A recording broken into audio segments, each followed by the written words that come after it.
siang Bapak dan Ibu guru. Di sini saya sebagai pembawa acara.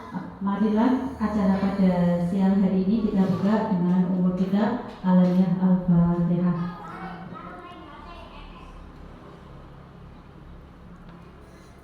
Terima kasih. Di sini saya akan dari Bu Zulaika mau memaparkan tentang menyebarkan pemahaman dan penerapan pengalaman budaya positif. Kepada narasumber Bu Zulaika, SPD, kami persilakan.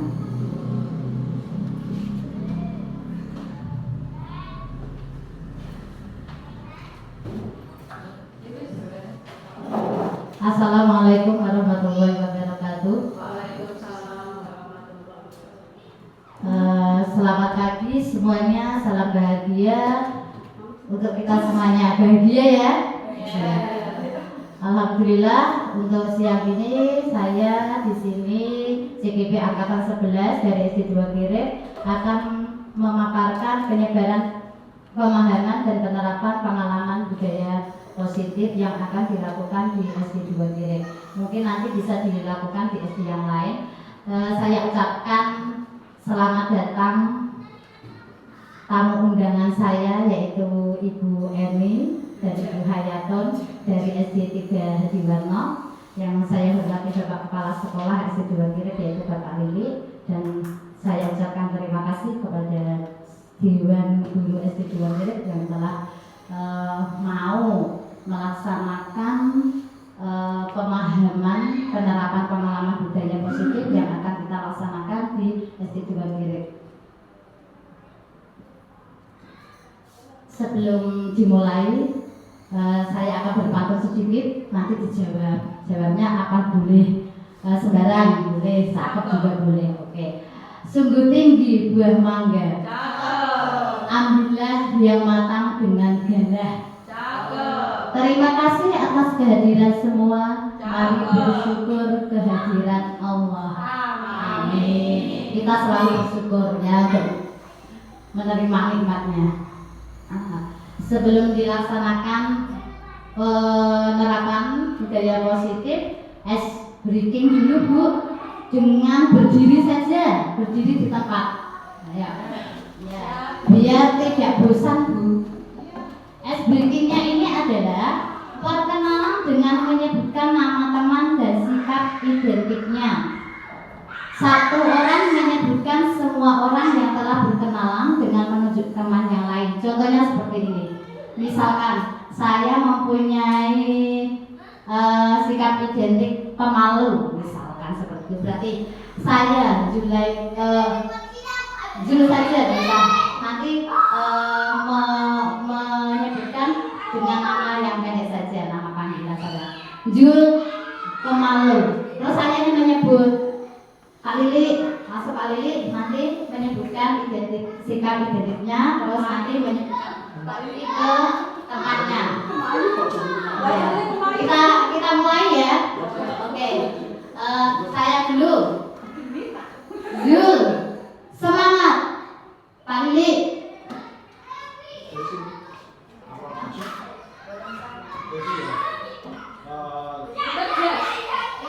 Pak Lili disiplin. Bulan. Itu kan aku saya jujur mau apa, Pak Lili mau apa, telah dijadikan. Oh, dari awal. Iya, dari awal. Jujur, semangat. Pak Lili, disiplin. Bulan, ceria. Iya, lanjut. Boleh menyebutkan semuanya, nggak usah urut, nggak apa-apa. Terserah yang menyebutkan. Monggo, ya. Budaya. Ayo Bu Yin. Jujur, semangat. Pak Lili, disiplin. Bulan, semangat. Apa? Cantik. Cantik. Ceria. Ceria. Wijaya, semangat. Lanjut Bu Yin. Buhon. Bunjul, ayu, Pak Lili, ganteng. Bulan, manis.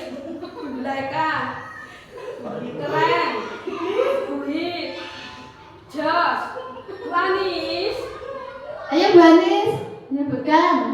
Buzul, semangat. Pak Lili, disiplin. Bulan, ceria.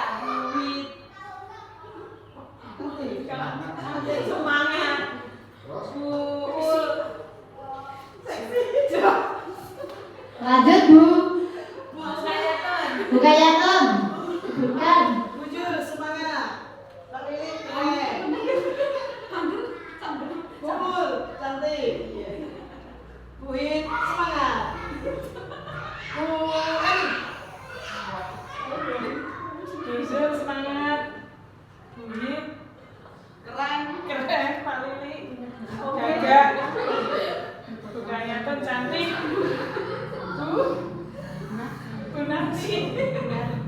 Bujur cantik. Pak Lili ganteng. Bulan keren. Bu Aneng semangat. Bu Eni ceria. Saya ceria. Ya, terima kasih. Tepuk tangan. Ya. Terima kasih semuanya. Boleh duduk kembali. Ini bisa digunakan untuk apa ya? Pengingat, bisa digunakan di dalam pelajaran nanti ya. Lanjut. Ya. Konsep inti budaya positif ini yang akan kita bahas nanti. Yang pertama adalah perubahan paradigma belajar, yang nomor 2 disiplin positif, selanjutnya nilai-nilai kebajikan, kebutuhan dasar manusia, motivasi perilaku manusia, posisi kontrol guru, keyakinan kelas, dan yang terakhir adalah segitiga restitusi. Pembelajaran dengan paradigma baru. Di sini kita sudah dipelajari tentang profil pelajar Pancasila. Siapa yang bisa menyanyi profil pelajar Pancasila? Yuk kita nyanyikan bersama-sama yuk. 1, 2, 3 dengan tepuk tangan. Pelajar Pancasila beriman dan bertakwa pada Tuhan yang Esa dan berakhlak mulia, berkegiatan tunggal, berkarya mandiri, kreatif, bernilai kritis. Terima kasih. Ya. Pembelajaran paradigma baru dapat dipelajari melalui pembelajaran terdiferensiasi dengan capaian pembelajaran yang disederhanakan sehingga siswa belajar sesuai dengan kebutuhannya berdasarkan tahap perkembangan sesuai dengan teori psikologis modern untuk mewujudkan profil pelajar Pancasila. Untuk membangun budaya yang positif, sekolah perlu menyediakan lingkungan yang positif, aman, dan nyaman agar siswa mampu berpikir, bertindak, dan menciptakan dengan merdeka, mandiri, dan bertanggung jawab. Salah satu strategi yang perlu ditinjau ulang adalah bentuk disiplin yang dijalankan selama ini di sekolahan kita. Ini ada miskonsepsi tentang teori kontrol. Di sini ilusi guru mengontrol murid. Nah, ini ada gambarnya. Yang pertama, guru itu selalu mengontrol murid bahwa semua penguatan positif yang telah dilakukan adalah efektif dan manfaat. Bahwa yang kita lakukan itu adalah bermanfaat, tidak juga. Ya, nanti kita lihat. Yang nomor 2 adalah ilusi bahwa kritik dan saran atau kritik yang membuat rasa bersalah mampu menguatkan karakter. Misalkan seperti ini, kamu itu salah. Nah, itu mungkin dalam hati kita itu akan membuat dia berkarakter tidak akan melakukan lagi. Tetapi semuanya itu kalau sesuai dengan pembelajaran di modul 1.4 adalah memang tepat. Ya, nanti kita ada cara untuk menyelesaikan permasalahan peserta didik. Lanjut, yang terakhir adalah ilusi. Ya, Ustaz. Ilusi guru pengontrol murid di sini pada dasarnya kita tidak dapat memaksa murid untuk berbuat sesuatu jika murid tersebut memilih untuk tidak melakukannya. Walaupun tampaknya dia sedang mengontrol perilaku murid tersebut, hal ini karena murid tersebut sedang mengizinkan dirinya dikontrol. Misalkan, Mas, kok nggak pakai sepatu? Iya Bu, nanti saya pakai. Hanya itu saja, hanya omongan saja. Tapi tidak ada tindak lanjutnya. Lanjut. Ilustrasi bahwa semua penguatan positif efektif dan bermanfaat. Penguatan positif atau bujukan adalah bentuk-bentuk kontrol. Segala usaha untuk mempengaruhi murid akan mengulangi suatu perilaku tertentu adalah salah suatu usaha untuk mengontrol murid tersebut. Tadi, misalkan tadi, Mas, sepatunya dipakai, nanti tak kasih uang. Berarti kan kita mengiming-imingi ya, nah, supaya dia melakukan budaya positif. Tetapi itu tidak baik juga, karena tidak dalam hatinya. Lanjut, ilustrasi bahwa kritik dan membuat orang berasa bersalah dapat menguatkan karakter. Ini juga nanti akan menjadi identitas gagal, karena dia tidak melakukannya tidak dari hati, tetapi dari apa? Paksaan bapak ibu guru. Nah, terus yang terakhir, ilustrasi bahwa orang dewasa memiliki hak untuk memaksa. Pakai itu sepatumu. Nah, kita kan memaksa. Nah, kita biasanya seperti itu ya. Tapi nanti setelah ada ini, mungkin pemikiran itu akan berkurang dan akan lebih baik lagi. Di sini perubahan paradigma stimulus respon teori kontrol. Bisakah kita mengontrol seseorang? Di sini ada stimulus respon sama teori kontrol. Yang stimulus respon, kita mencoba mengubah orang agar berpandangan sama dengan kita. Adakah seperti itu? Ada ya. Nah, supaya sama dengan saya, harus nganut aku. Nah, itu yang tidak boleh nanti. Terus kita berusaha memahami pandangan orang lain tentang dunia.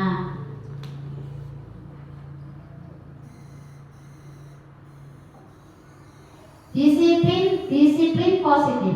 Cara menerapkan pendisiplinan yang bertujuan untuk menumbuhkan kesadaran serta memperdayakan anak untuk mandiri. Disiplin positif dilakukan supaya anak melakukan sesuatu yang digarisbawahi. Anak melakukan sesuatu bukan karena ditakut-takuti dengan ancaman atau hukuman, atau karena dijanjikan dapat hadiah.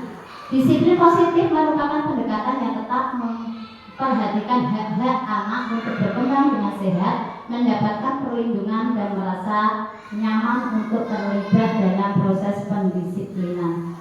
Yang intinya adalah disiplin positif merupakan suatu cara penerapan disiplin yang mengajarkan anak bertanggung jawab dan menumbuhkan kesadaran diri berdasarkan nilai-nilai kebajikan nanti. Nanti kita akan membuat sebuah nilai-nilai kebajikan yang akan diterapkan di SD 2 Kire, dan anak itu melakukannya bukan karena paksaan kita, bukan karena hadiah iming-iming kita, tetapi anak itu akan melaksanakannya dengan dalam hati, melaksanakannya sendiri sehingga menjadi budaya positif yang diterapkan di SD 2 Kire. Disiplin positif merupakan suatu cara penerapan disiplin yang mengajarkan anak bertanggung jawab tadi, yang menumbuhkan atau berdasarkan nilai-nilai kebajikan. Sebagai pendidik, tujuan kita adalah menciptakan murid yang memiliki disiplin diri sehingga mereka berperilaku mengacu pada nilai-nilai kebijakan universal dan memiliki motivasi intrinsik dalam perubahan perilaku ke arah yang lebih baik. Nilai-nilai kebajikan. Ini contoh nilai kebajikan dalam instruksi atau dari organisasi. Yang pertama adalah profil pelajar Pancasila, ada beriman dan bertakwa, berakhlak mulia, berkebinekaan global, gotong royong, mandiri dan bernalar kritis serta kreatif. Yang menurut Ibu Primer Yer, program itu adalah toleransi, rasa hormat, integritas, mandiri, menghargai, antusias, empati, keingintahuan, kreativitas, kerjasama, percaya diri, dan komitmen. Ini yang dikeluarkan di luar negeri. Yang terakhir adalah skill. Skill ini yang harus murid-murid kita punyai. Harus punya skill ini, dapat dipercaya.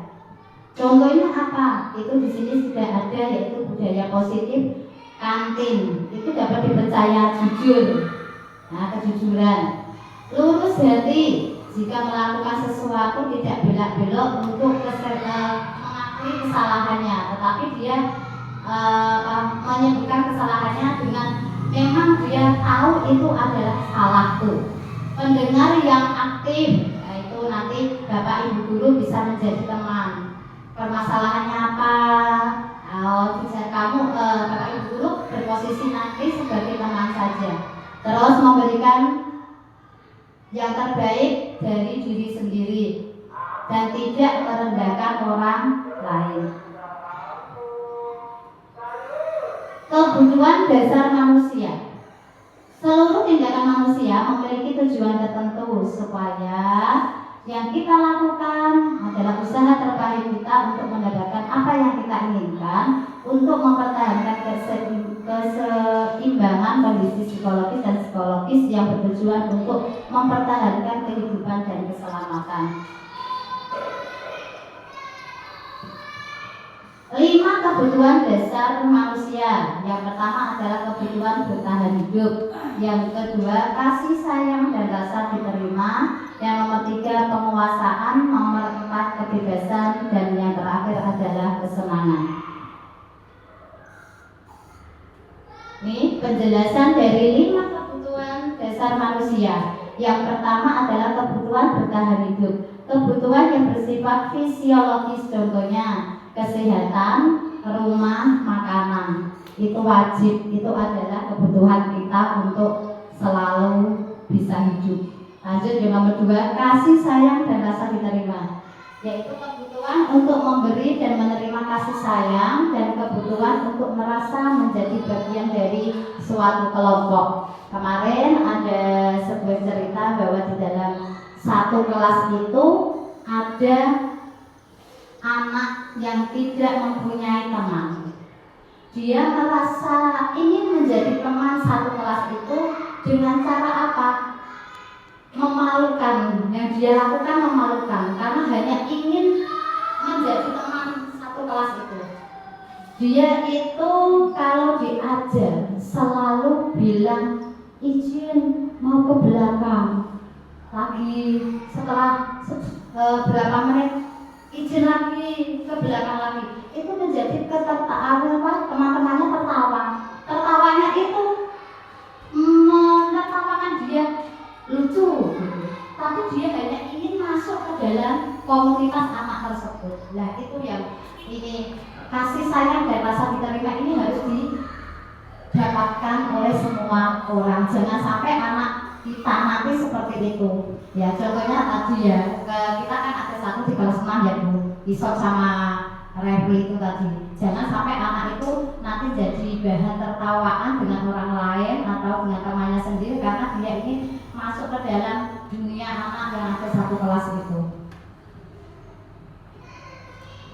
Yang nomor 3, penguasaan. Kekuatan untuk mencapai sesuatu, menjadi kompeten, menjadi terampil, diakui atas prestasi dan keterampilan kita, didengarkan dan memiliki rasa harga diri. Itu penguasaan. Kita juga akan melakukan seperti itu. Kalau kita bisa, ya kita akan merasa mempunyai skill keterampilan kita, mempunyai harga diri. Kebebasan, kebutuhan akan kemandirian, otonomi, memiliki pilihan dan mampu menentukan arah hidup seseorang. Yang nomor terakhir adalah kesenangan, kebutuhan untuk mencapai kesenangan, bermain dan dan tertawa. Kesenangan ini ya, anak-anak itu juga harus memiliki kebutuhan itu, bermain, tertawa itu juga harus ada di anak-anak nanti, tapi tidak boleh berlebihan. Teori motivasi, hukuman dan penghargaan restitusi. Motivasi perilaku manusia di sini ada 2, yaitu motivasi ekstrinsik dan motivasi intrinsik. Yang masuk ke motivasi ekstrinsik adalah untuk menghindari ketidaknyamanan atau hukuman. Nomor 2, untuk mendapatkan imbalan atau penghargaan dari orang lain. Contohnya tadi, ya melakukan sesuatu dengan ancaman atau iming-iming, itu masuk ke dalam motivasi intrinsik. Jika tidak dikasih iming-iming, maka anak itu tidak akan melaksanakan budaya positif itu. Tetapi yang kita inginkan adalah yang motivasi intrinsik untuk menjadi orang yang mereka inginkan dan menghargai diri sendiri dengan nilai-nilai yang mereka percaya. Nah, maksudnya adalah anak-anak itu melakukan budaya positif tanpa paksaan dari kita semuanya. Dia itu sudah tumbuh di dalam hatinya untuk melaksanakan budaya positif yang telah disepakati di sekolah. Itu yang akan kita terapkan di dalam hati anak-anak kita semuanya, yaitu motivasi intrinsik. Hukum konsekuensi restitusi. Hukuman. Yo, di sini siapa yang pernah menghukum? Banyak. Ya, hukum. Hukuman itu baik apa tidak, Bu? Baik, ada yang bilang baik, betul. Hukuman kalau kita menghukum anak, baik apa tidak untuk anak itu? Baik. Ada yang lain? Tidak. Oke. Ya, hukuman tidak terencana atau tiba-tiba, misalkan tidak memakai sepatu, pulang, atau tidak memakai sepatu, lari lapangan 15 kali. Itu namanya tiba-tiba, tidak terencana. Itu hukuman, ya. Terus satu arah, maksud dari satu arah adalah dari saya sendiri yang menentukan. Anak tidak tahu, anak tidak dilibatkan. Dia kan hanya melakukan untuk melakukan apa yang kita suruh. Lanjut, tidak tahu yang akan terjadi. Anak setelah itu lari, apa yang terjadi? Mungkin kakinya ada apa lagi. Itu hukuman itu tidak boleh. Ya, hukuman tidak boleh. Nanti jangan menghukum anak. Lanjut yang nomor 2, konsekuensi. Nah, ini terencana disepakati sesuai dengan aturan. Nanti jika ada kasus, maka anak tersebut harus mencari solusinya sendiri. Perbaikan perilaku apa yang akan dilakukan sehingga tidak melaksanakan perbuatan tadi yang telah dilakukan. Nanti anak akan mencari solusinya sendiri. Bu guru, Pak guru hanya mendampingi, hanya sebagai manajer saja. Tidak usah ikut ke konsekuensi, tidak usah. Biar anak itu mencari jalannya sendiri. Nanti perilaku apa yang akan dilaksanakan atau dilakukan. Murid tetap nyaman walaupun dia melakukan kesalahan. Setelah kita nanti bicarakan dengan segitiga restitusi, maka anak itu akan sadar akan kesalahan kita sendiri. Tidak ada rasa takut sama guru, tidak ada. Sama guru juga tidak ada. Dia merasa, oh itu adalah salah saya. Yang 4, siswa memonitor guru. Nah, kemarin aku juga begini Bu guru kok. Aku tulis pakai guru. Nah, itu nanti saling memonitor guru sama murid. Hanya dipantau saja. Dia sudah melakukan keyakinan tadi belum? Sudah melakukan aturan yang disepakati belum? Kita hanya lihat saja. Ora usah ngeki, ora usah. Terus yang terakhir restitusi, proses menciptakan kondisi bagi murid untuk memperbaiki kesalahan. Tadi sudah saya sampaikan, kalau anak itu melakukan kesalahan jangan dihukum, tetapi kita akan mencari konsekuensinya dari anak tersebut, kesalahannya apa, terus dia akan mencari solusinya bagaimana supaya tidak melakukan kesalahan itu. Jadi proses kolaboratif yang mengajarkan murid mencari solusinya sendiri. Anak-anak di sini nanti mungkin saat 1-2 kali belum bisa menentukan solusinya. Misalkan ada kejadian apa, nanti belum bisa menjawab ya secara pelan-pelan. Hukuman atau konsekuensi. Di sini ada sebuah pertanyaan, ya, tapi sama jawabannya, ya. Ada itu. Mencatat 100 kali di dalam buku kalimat saya tidak akan terlambat lagi karena ke sekolah? Hukuman atau konsekuensi? Hukuman atau konsekuensi? Hukuman. Dan kok bisa Pak?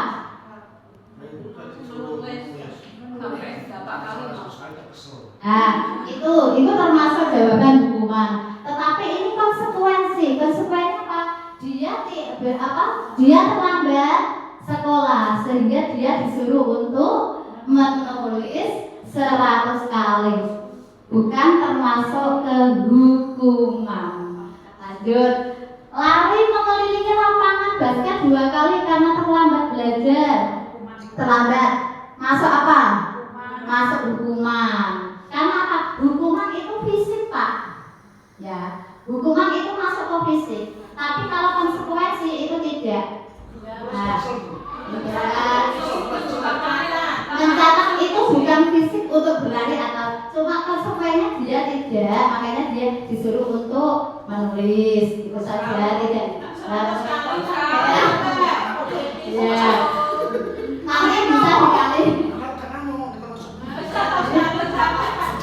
Ya, mungkin nanti disuruh untuk 3 kali saja. Nah, seperti itu ya. Kalau 100 kali kelebihan, berarti nanti 3 kali atau 4 kali. Lanjut, membersihkan coretan yang dibuatnya di meja tulis. Konsekuensi atau hukuman?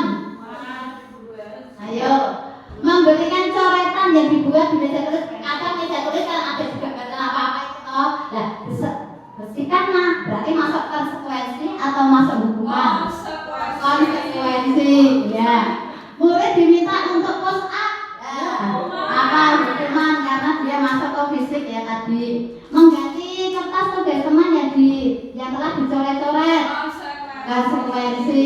Berdiri di depan kelas sambil mengangkat kaki 1. Nah, ini seperti saya pada zaman SD dulu ya.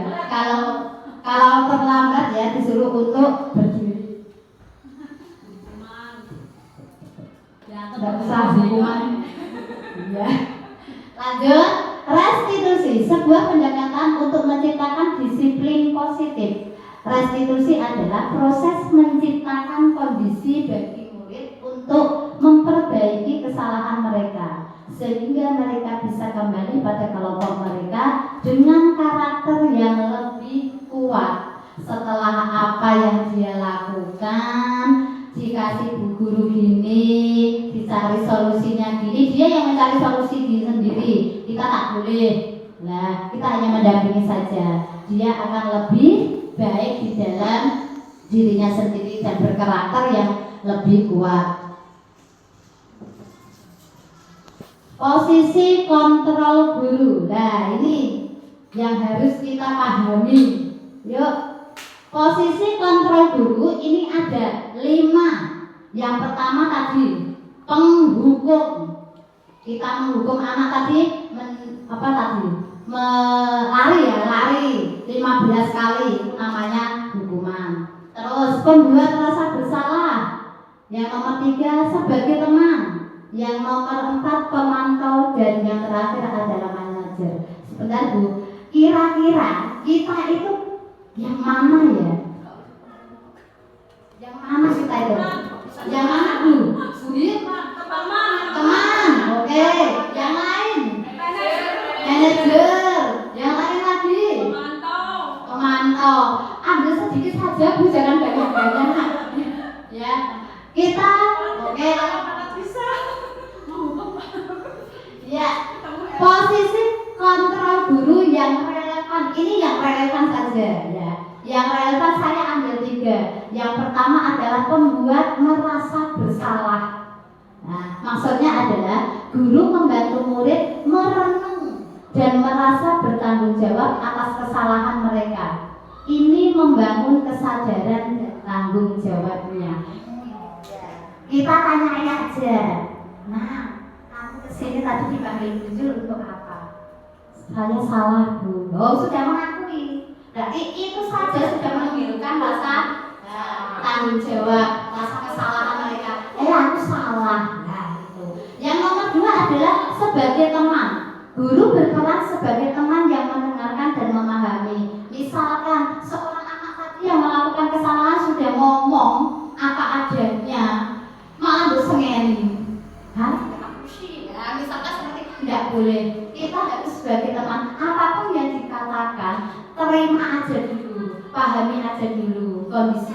ya bagaimana? Tujuannya adalah membangun hubungan yang positif dan mendukung. Contohnya, nanti jika anak itu besar tidak mempunyai rasa dendam kepada kita semuanya. Aku bukan loh, dukung Bu Narti, dukung Melayu. Saya nggak punya rasa dendam sama Bu Narti karena Bu Narti pada saat itu baik, menyelesaikan permasalahannya juga baik. Ya itu yang sebagai teman nanti kamu tidak mempunyai, anaknya tidak mempunyai rasa dendam kepada kita. Yang nomor 3, manajer. Guru berperan sebagai manajer yang membimbing murid dalam mengatasi masalah dan menyelesaikan masalah. Ini memperkuat pendekatan pemulihan dan pembelajaran. Ini membimbing murid. Ya, nanti kalau anak itu salah jangan disengeni, jangan dihukum, tapi dibimbing. Ya, posisi kontrol guru yang paling relevan. Tadi kan yang relevan ada 3. Yang ini yang paling relevan. Saya ambil satu saja. Jangan banyak-banyak, makanya kalau bingungan kok. Ya, yang saya ambil adalah manajer. Sepakat anggota Bu? Sepakat ya. Kita ambil yang manajer saja.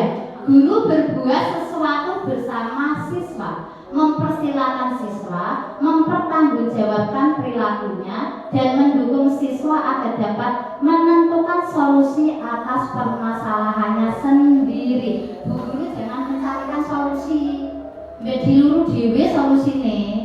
Nah, lanjut. Posisi manajer mengacu pada restitusi yang dapat menjadikan siswa sebagai manajer bagi dirinya sendiri sehingga tercipta identitas positif atau berhasil pada diri siswa. Setelah siswa itu tadi melakukan kesalahan, diidentifikasi, divalidasi bu guru, terus lagi mencari solusi perilaku apa yang akan nanti dia lakukan sehingga tidak melakukan kesalahan lagi, sehingga timbul dalam dirinya sendiri, masuk ke dalam motivasi intrinsik tadi, bukan ekstrinsik. Kalau ekstrinsik itu tadi hukuman, terus penghargaan, iming-iming hadiah, itu jangan Bu. Nah, ini ada sebuah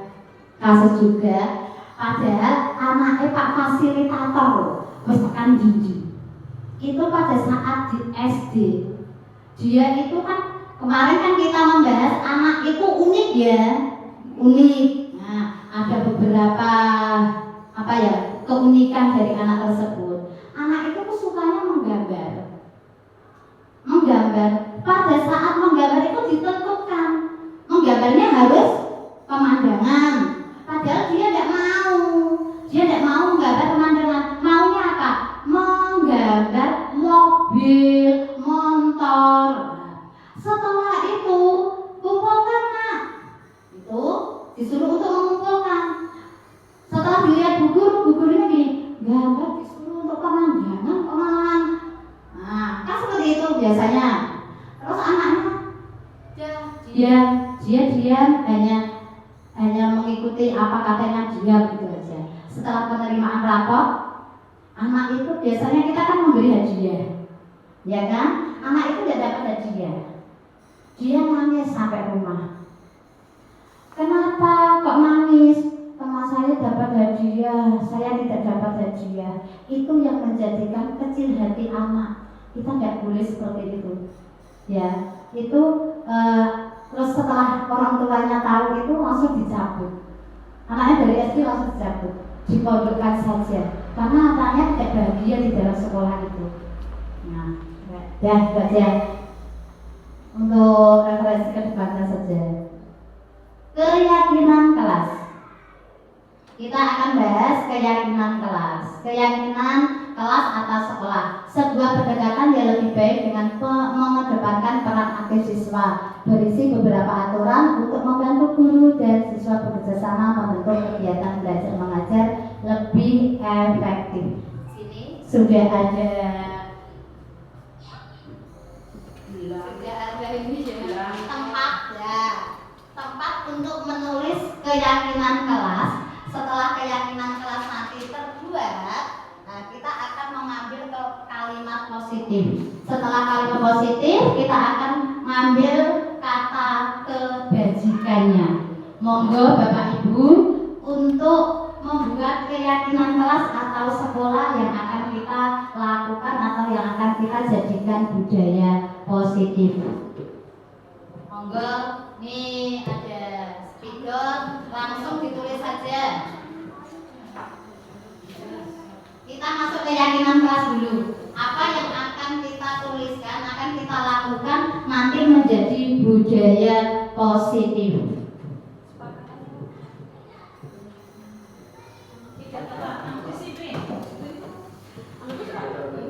Yang disiplinnya nanti aja bukan aku. Ini yang saya bisa ya. Saya disiplin tak bisa apa. Ya, ayo Pak.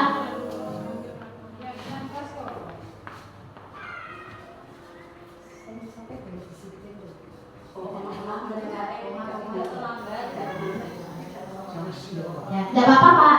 Boleh 2, boleh 3, 1 juga tidak apa-apa. Di sini Pak Lili sudah menulis tidak terlambat. Ayo yang lain.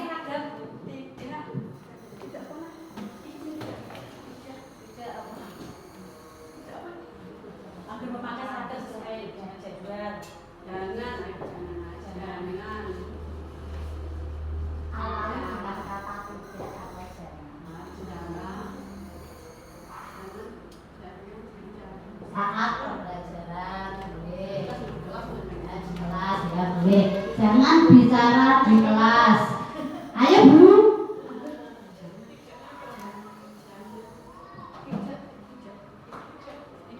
Jangan bersama.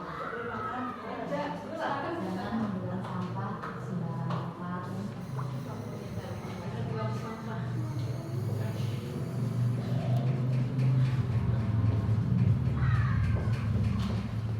Ayo Bu. Ayo susah.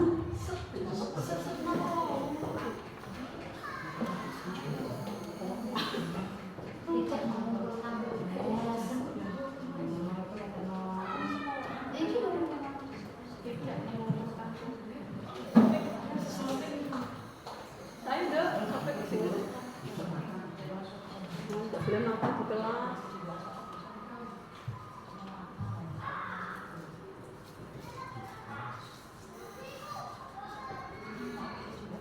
Tidak terlambat, jangan bicara di kelas, jangan buang sampah di sembarang tempat, jangan terlambat mengumpulkan tugas. Lanjut ke BI yuk.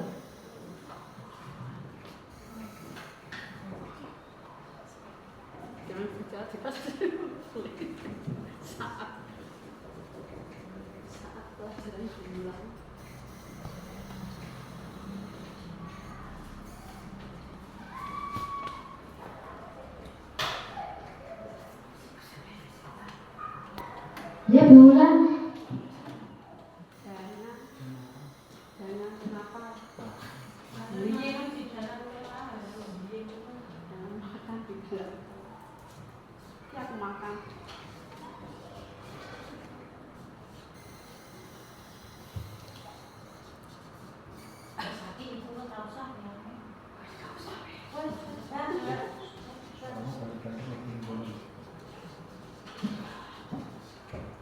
Oke. Untuk keyakinan kelas yang kita sepakati di sini ada tidak terlambat, jangan bicara di kelas, jangan buang sampah di sembarang tempat, jangan terlambat mengumpulkan tugas, jangan membuang sampah sembarangan, tidak bertengkar dengan teman. Setelah keyakinan kita sepakati, kita ya akan membuat kalimat positif dari keyakinan kelas itu. Ya, di sini keyakinan kelasnya tidak terlambat. Berarti kalimat positifnya bagaimana? Datang tepat waktu. Oke, bisa dituliskan? Bulan bisa. Nah, datang tepat waktu. Nah, ya. Lanjut ke kata kebajikannya. Kalau datang tepat waktu berarti kata kebajikannya apa? Disiplin. yang kata satu berarti disiplin. Mbak, di situ aja Bu. Jangan bicara di kelas. Kita buat kalimat positifnya. Jangan bicara di kelas. Bersikap sopan dan saya mendengar. Ayo, kalau bicara berarti apa? Ayo, kalau nak bicara berarti misalkan berperan aktif. Ya, berarti apa? Berperan aktif dalam pembelajaran. Kata kebajikannya apa?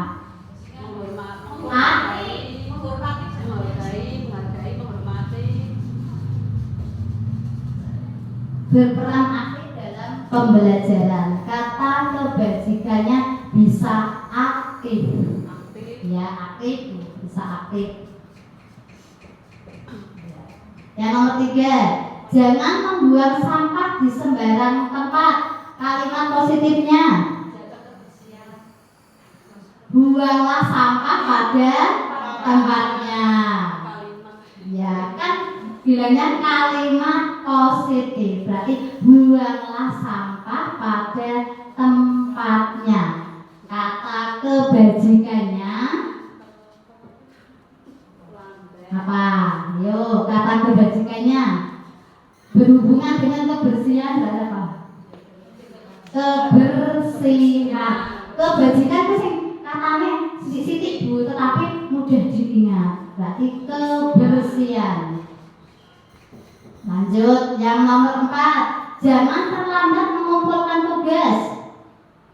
Kalimat positifnya? Mengumpulkan tugas tepat waktu. Ya, betul. Mengumpulkan tugas tepat waktu. Masuknya kemana? Tanggung jawab. Oke Bu ya. Tanggung jawab boleh, disiplin boleh, berarti juga bisa masuk disiplin, juga masuk ke tanggung jawab. Kata kebajikannya 2, disiplin dan tanggung jawab.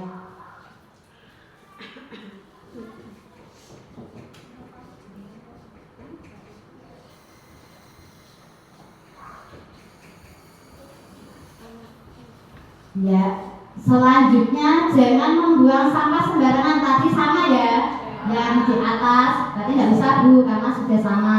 Yang terakhir, tidak bertengkar dengan temannya. Kalimat positifnya tidak bertengkar, saling menyayangi. Kata kebajikannya nanti apa? Menyayangi, Iya. Kata kebajikannya bisa kasih sayang, juga bisa kasih sayang.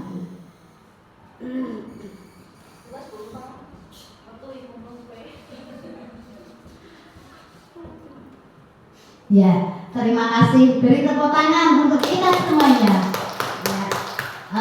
Di sini sudah terbentuk yaitu keyakinan kelas menjadi kalimat positif dan kita buat kata kebajikan.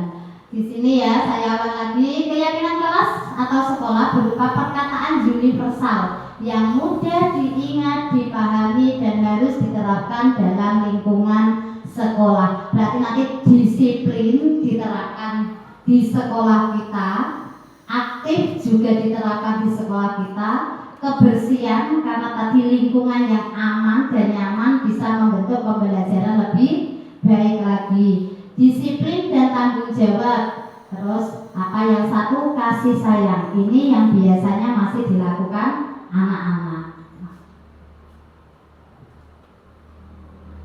Membuat keyakinan kelas. Keyakinan kelas merujuk pada nilai-nilai, prinsip dan harapan yang dijunjung tinggi oleh guru dan siswa dalam lingkungan kelas. Keyakinan ini menjadi dasar dalam membangun budaya kelas yang positif, mendukung dan produktif. Kalau kita melakukan keyakinan kelas tidak hanya satu guru, tetapi kita berkolaborasi. Wajib itu berkolaborasi. Kalau kita sendiri-sendiri tidak akan bisa. Seperti yang kita sholat duha atau yang lainnya, itu kalau kita lakukan sendiri maka tidak akan berjalan. Yang paling pertama adalah kolaboratif. membuat keyakinan kelas. Yang pertama adalah diskusi. Anak-anak, atau nanti kalau Pak Lili disebagi saya, kita kesepakati membuat keyakinan sekolah berarti ya untuk guru-guru. Tetapi kita sebagai guru ya tahapan yang pertama adalah diskusi. Apa yang ingin kamu terapkan di dalam kelas kita? Tanyakan dulu, jangan kudunya kayak gini. Boleh, tanyakan kepada anak, diskusikan dulu. Tuliskan usulan-usulan seperti tadi Bapak Ibu guru telah menulis tadi usulannya apa. Dituliskan, biar anak itu menuliskan sesuai dengan hatinya. Jangan ada paksaan. Yang nomor 3, identifikasi usulan keyakinan kelas. Merumuskan ke dalam kalimat positif tadi sudah. Lanjut yaitu memfasilitasi atau menyepakati. Ya, Pak, kalau kita sudah sepakat berarti harus diapakan, Pak? Kalau sudah disepakati berarti kita di lapangan dilaksanakan. Oke, betul Bu, 100 bulan ya. Kita akan menerapkan di sekolah kita. Contohnya di sini kesepakatan kelas 2, kehadiran tepat waktu walaupun tidak tepat waktu. Namanya aja keyakinan ya, kesepakatan. Kalau bisa diadakan, menjaga kebersihan di kelas, terus menjaga kekurangan di kelas. Ya, menjaga ketertiban kelas, keaktifan dalam belajar dan menjaga kenyamanan di kelas, tidak bercanda dan tidak membuli itu. Ya, lanjut. Mengapa keyakinan kelas? Mengapa tidak peraturan kelas saja? Di sini yuk. Mengapa kita memiliki peraturan tentang penggunaan helm pada saat kendaraan bermotor atau beroda? Bu, Bapak Ibu kalau mengendarai sepeda itu dan motor itu pakai helm. Kenapa? Aman. Panus. Apalagi ada aman. Nah, kemungkinan jawaban Anda adalah untuk apa? Untuk keselamatan. Kalau kita misalkan nanti ada apa-apa, oh selamat. Sampai tujuan. Ya, selamat apa? Kepalanya tidak kena apa-apa. Lanjut. Mengapa kita memiliki peraturan tentang penggunaan masker dan mencuci tangan setiap saat? Apa? Ya, biar putih Bu, tidak kena. Nah, itu juga bisa. Tetapi jawaban Anda mesti kesehatan. Ya kan? Nah, di sini jawabannya adalah untuk kesehatan atau untuk keselamatan. Nilai-nilai keselamatan atau kesehatan inilah yang kita sebut sebagai suatu keyakinan. Contohnya, aku nak numpak motor kudune nggawe helm. Ben apa? Engko nak nganu ora kena sirahku. Ben ora kepanasan. Berarti kan ada keyakinan di dalam hati kita. Nah, itu. Terus nilai-nilai kebajikan universal disepakati secara tersirat dan tersurat.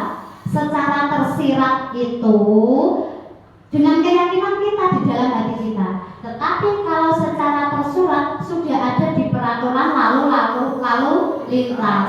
Terus lepas dari latar belakang suku, negara, bahasa maupun agama.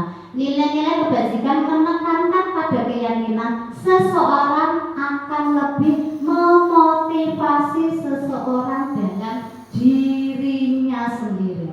Oke, paham Bu? Paham, alhamdulillah. Keyakinan kelas, ya tadi sudah keyakinan kelas. Ya. Sekarang masuk ke segitiga restitusi dalam penyelesaian masalah. Guru berperan sebagai apa tadi?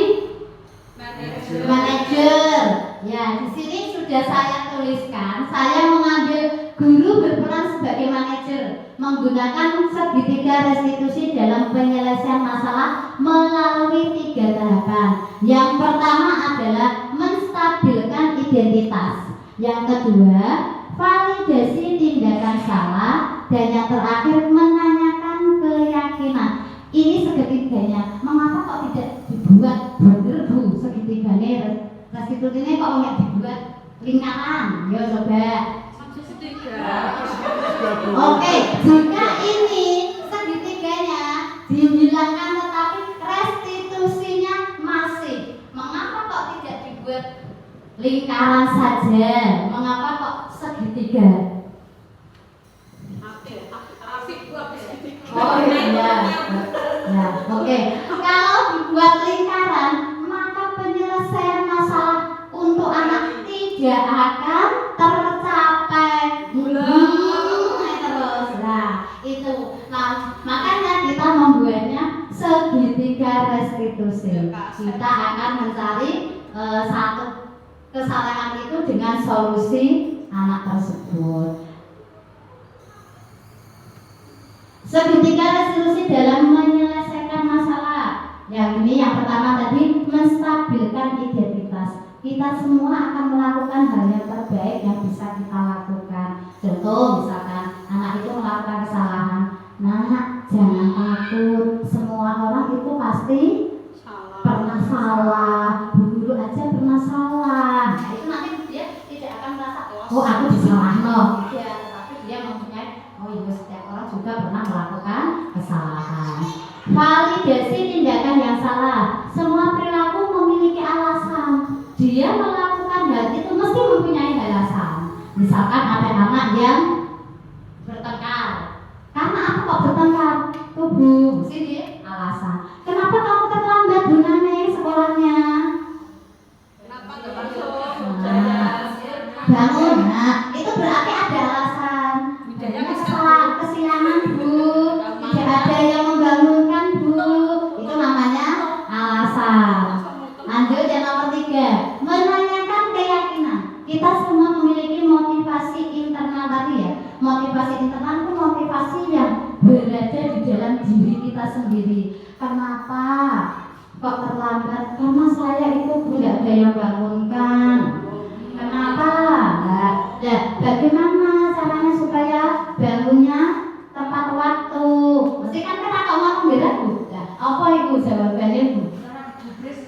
Nah, itu Bu, saya akan apa? Misalkan minta bantuan kepada ibu, atau kepada kakak, atau menyalakan alarm. Nah, itu bisa membantu anak untuk tidak bangun terlambat. Itu namanya solusi. Ya, oke. 1, menstabilkan identitas. Di sini, nah, saya bacakan banyak. Sini aja. Nah, nih.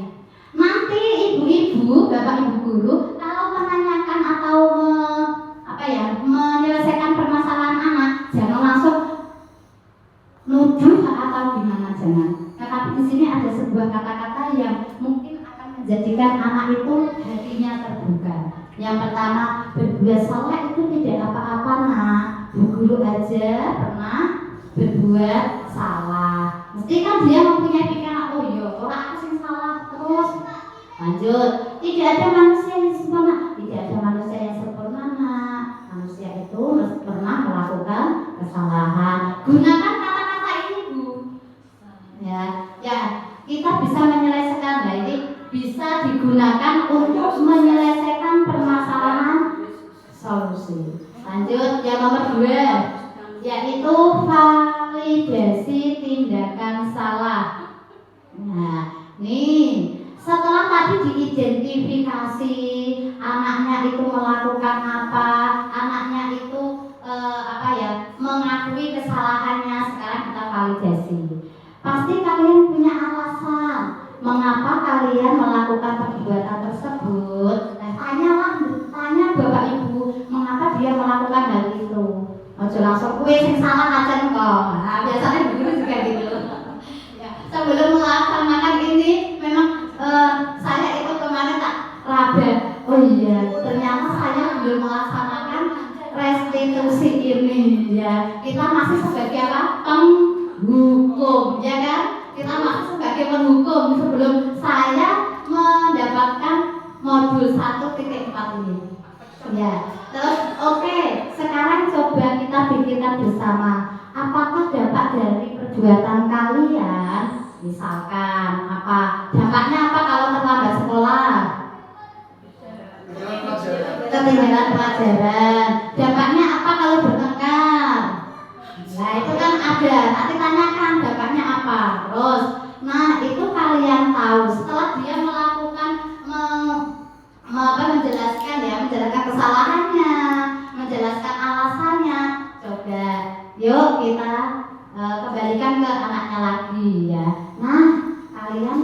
kamu itu salah, kenapa dilakukan, dia akan ngomong sendiri.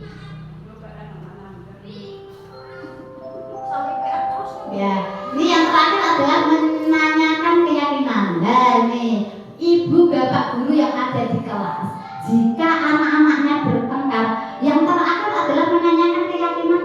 Keyakinan apa yang sudah ada, yang telah disepakati tadi. Misalkan apa tadi, disiplin dan tanggung jawab. Dan mengapa telah melakukan itu? Misalkan kan di sekolahan sudah, di kelas sudah ada keyakinan kelas, sudah kamu yakini, kok masih melanggar peraturan itu? Nah, itu nanti gali lagi. Nah, sini. Jika kalian meyakininya, apa rencana kalian untuk memperbaiki masalah itu? Ya Bu, saya kurang disiplin. Ya Bu, saya kurang bertanggung jawab. Ya apa yang akan kamu lakukan? Misalkan tadi ya, bangunnya terlambat. Saya akan meminta bantuan Ibu untuk membangunkan lebih pagi. Saya akan menyalakan jam alarm supaya tidak terlambat. Itu adalah solusi. Jadi keyakinan tadi, dia keyakinan apa? Nah, yang dia langgar. Ya, ini ada sebuah kasus. Ya, nanti saya minta ada satu yang menjadi bu guru, satu yang menjadi murid dengan melakukan segitiga restitusi tadi. Ada yang menstabilkan, ada yang memfasilitasi dan menanyakan keyakinan. Yang kasus pertama adalah satu kasus saja. Bel istirahat berbunyi. Seketika itu para siswa langsung keluar kelas untuk membeli makanan, bermain, dan lainnya. Mereka sedang asyiknya bermain bersama, bercanda dan bergurau satu sama yang lain. Dengan bersanda bergurau yang terlalu, maka tidak disadari terjadi sebuah peristiwa di mana Marcel bercanda dengan menyebut nama orang tuanya Apif dan menjadi bahan lelucon. Biasanya anak-anak kalau nyebut bapaknya kan guyu, ya kan? Ya apa tidak? Ya, ya. Terus sehingga akhirnya aku merasa emosi dan membalas dengan menyebut nama orang tua Marcel. Akhirnya poyok-poyokan boten. Ya, poyok-poyokan. Ya, terus saling mengejek tidak ada hentinya dan semua siswa pada menonton mereka berdua sehingga terjadi perkelahian di antara mereka. Karena saya selaku wali kelasnya Marcel, kalau wali kelasnya Apip kelas berapa ya? Nah, berarti nanti bu gurunya Bu Wulan, ya. Saya memanggil sendiri tadi, ya. Saya selaku wali kelas, saya memanggil mereka ke dalam ruang guru. Saya meminta Marcel dan Apip untuk mendiskusikan permasalahan yang terjadi di jam istirahat tadi. Berarti si wali kelas memanggil dua anak tadi, yang menjadi Marcel, yang menjadi Apip. Maju monggo. Ya, bu gurunya Bu Wulan karena dia wali kelasnya.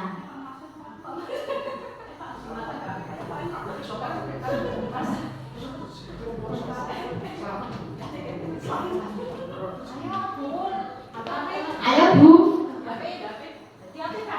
Ya, Bu Wulan wali kelasnya, Bu Hidayah jadi Afifnya, dan Pak Lilik menjadi Marcelnya. Monggo penyelesaian menggunakan segitiga restitusi.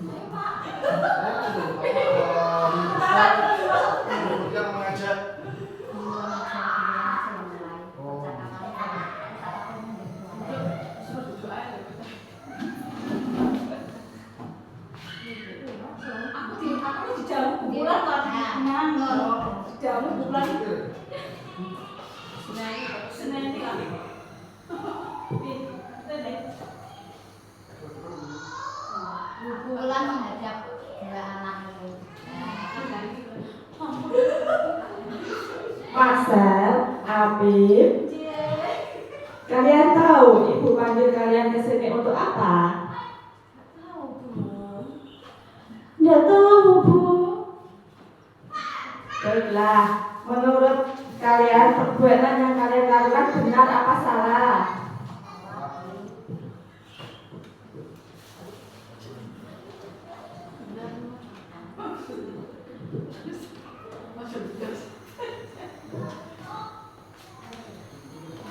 Baiklah, berbuat salah itu tidak apa-apa.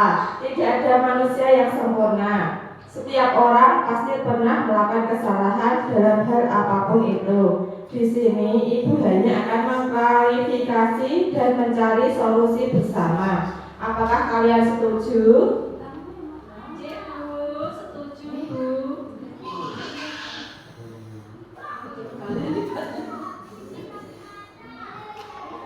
Iya, Bu.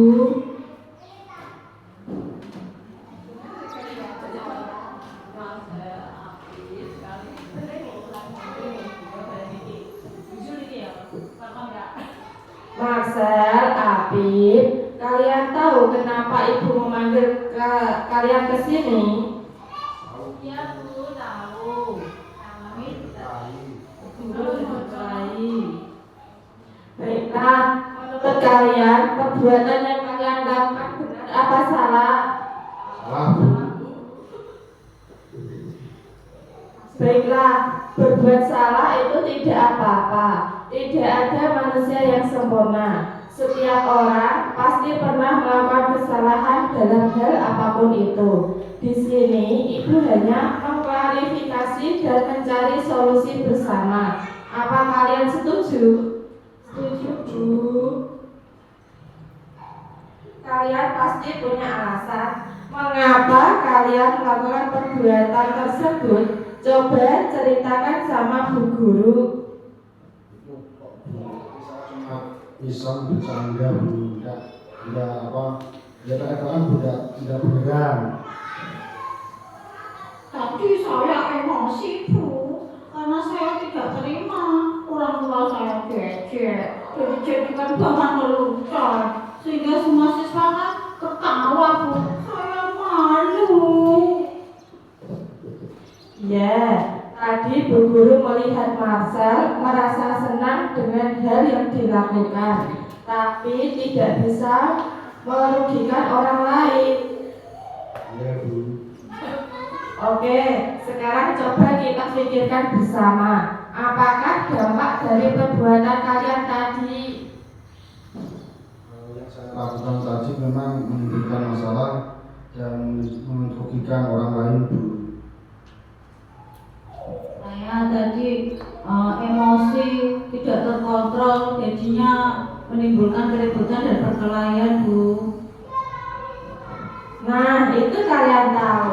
Kita boleh bermain dan bercanda. Namun, kita harus tahu bagaimana bermain dan bercanda yang benar dan tidak menyinggung atau menyakiti orang lain. Begitu juga emosi dan perkelahian serta membalas perbuatan seseorang dengan cara yang sama itu juga akan menjadi sebuah solusi. Iya, Bu. Lain kali saya akan berhati-hati dengan bersikap, bercanda dan bergurau, Bu. Saya akan belajar mengontrol diri saya dan bisa menyelesaikan masalah dengan baik. Kita sudah membuat keyakinan dan kesepakatan sekolah untuk senantiasa menjaga ketertiban sekolah. Apakah kalian meyakini hal tersebut? Iya, Bu, kami yakini. Jika kalian meyakininya, apa rencana kalian untuk memperbaiki masalah ini? Ya, Bu, saya akan lebih berhati-hati dan bersikap dan bercanda dan juga menjaga ketertiban sekolah, Bu. Saya nanti juga akan meminta maaf kepada Habib, Bu.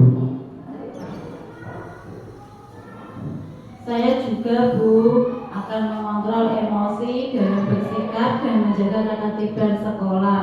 Saya akan meminta maaf kepada Marcel dan orang tuanya. Mungkin ada langkah lain yang bisa kalian lakukan. Kami akan bekerja sama dan melakukan sosialisasi kelas untuk menghargai dan menghormati orang tua serta menyayangi sesama teman. Alhamdulillah, semoga kalian semakin lebih baik lagi dan menjadi pribadi yang berbudi pekerti luhur.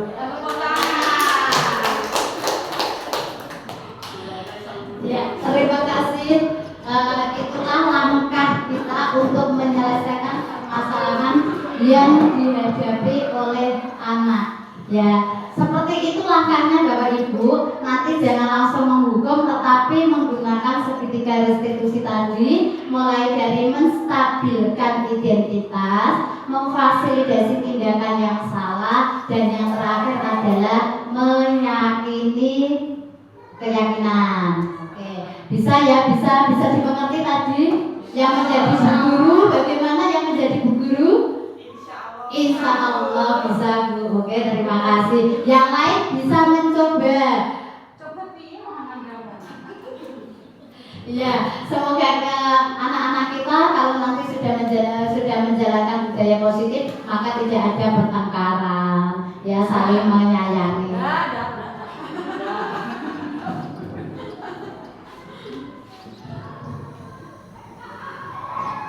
Kasus tadi, nilai-nilai kebajikannya apa? Yo, di sini sudah ada bertanggung jawab. Ya enggak tadi, siapa yang bertanggung jawab tadi? Marcel. Ya, berarti nilai kebajikannya adalah tanggung jawab karena dia mau meminta maaf ya tadi ya ke orang tua dan ke Afif. Terus kontrol diri. Afif, karena apa tadi Afifnya? Emosi ya kan? Tidak bisa diajak bercanda atau bergurau. Tapi kalau kita juga seperti itu juga emosi ya. Ya karena orang tua diajak. Kalau diajak mungkin ya, tapi kalau itu kita juga akan emosi. Ya, menjaga ketertiban. Masuk enggak ke dalam nilai-nilai kebajikan tadi? Masuk. Kenapa masuk, Bu? Ya, karena dia menciptakan kegaduhan tadi. Karena anak-anak sebenarnya sudah bermain bagus, malah ada pertengkaran. Lanjut, saling menghargai dan menyayangi. Masuk ya dalam kasus tadi. Seharusnya sesama teman harus saling menyayangi dan menghargai, tidak usah memanggil nama orang tuanya karena orang tuanya mencari nafkah. Lanjut, saling memaafkan. Masuk dari dalam kasus. Ya, saling memaafkan antara Marcel dan Afif, memaafkan satu sama yang lain. Ya, yang terakhir adalah refleksi. Oh, refleksi, oke, udah. Refleksinya secara langsung saja. Itu ada masuk di surat saya. Ya, saya setelah penjelasan panjang lebar mulai dari tadi sampai sekarang, saya ingin refleksi dari Bapak Ibu Guru tentang pembelajaran hari ini. Bagaimana perasaannya, apa yang didapat, monggo. Ayo, monggo, sinten monggo. Binati ya, Binati. Bu, bagaimana Bu perasaannya setelah mengikuti ya diseminasi budaya positif tadi yang telah saya paparkan, dan sudah ada apa tadi aksi nyata dari Bapak Ibu Guru yang menjadi murid, menjadi siswa. Bagaimana perasaannya? Perasaan saya senang karena sudah tahu, apa yang akan saya lakukan nanti. Oh ya, Bu Narti senang perasaannya dan sudah tahu nanti apa yang akan dilakukannya jika ada permasalahan dengan anak-anak. Seperti itu ya Bu ya. Ya, terima kasih Bu. Bu Narti, ini biasanya Bu Narti di kelas yang tinggi, ya kan? Ini yang kelas tinggi yang banyak permasalahan. Kalau menurut saya selama ini kan kita menyelesaikan masalah itu sering kali dengan hukuman ya. Tapi setelah melihat paparan dari guru tadi, kita harus menyelesaikan masalah tadi dengan segitiga restitusi ya Bu. Ya, tapi yang pertama apa saya lupa. Menstabilkan identitas, lalu nomor 2 memvalidasi tindakan salah. ya, validasi tindakan salah, dan yang ketiga menayangkan keyakinan kelas. Ya, terima kasih.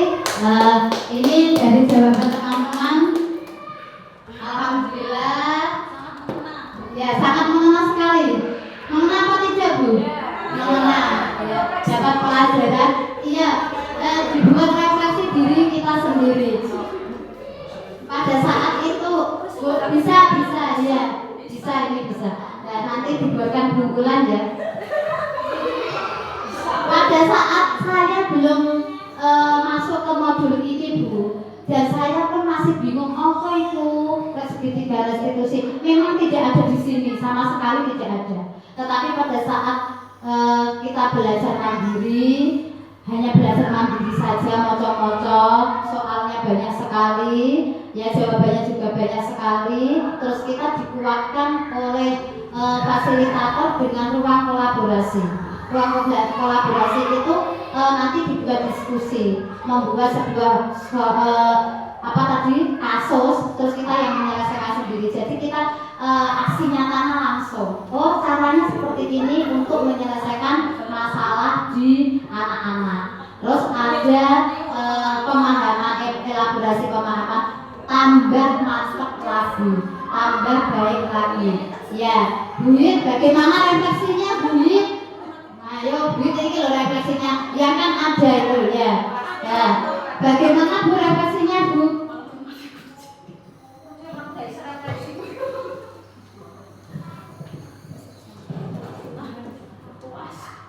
Terima kasih, sangat membantu sekali dalam kita semua dalam menyelesaikan masalah. Dari masalah yang kecil mau yang besar tidak boleh memakai hukuman. Kita harus mencari kesalahan itu, dikasih solusi yang terbaik untuk anak yang punya masalah. Jadi intinya tidak boleh ada hukuman. Kita pokoknya sebagai guru ibaratnya ngerangkul bareng-bareng didik sing apik dan sekira karakternya itu muncul. Terima kasih atas pemaparannya dari Bu Zul, tadi sangat mengenal sekali buat kita semuanya.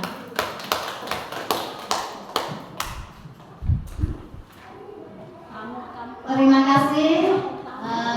Refleksi sudah dilakukan dari teman-teman dari Taman Sejawat. Mudah-mudahan kita nanti akan bisa melakukannya sesuai dengan panduan, sehingga kita menjadi guru yang menjadi manajer ya tadi. Dan semoga tidak ada dendam di anak didik kita. Ya, itu yang menjadi PR Bu. Cuma saatnya mau dendam. Mungkin nanti akan SMP itu udah guruku saya dan itu yang menjadi itu ancam itu Bu, masih ada seperti itu ya kan. Semoga kita tidak akan menimbulkan dendam di dalam hati peserta didik kita. Saya ucapkan terima kasih semuanya teman-temanku, dan saya akhiri. Wassalamualaikum warahmatullahi wabarakatuh.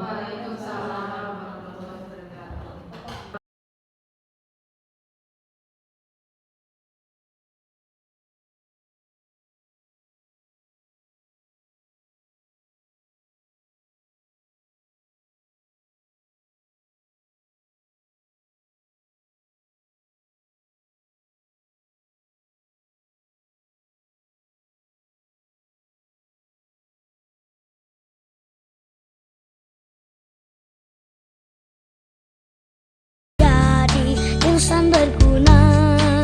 Oh guruku, engkau sungguh mulia.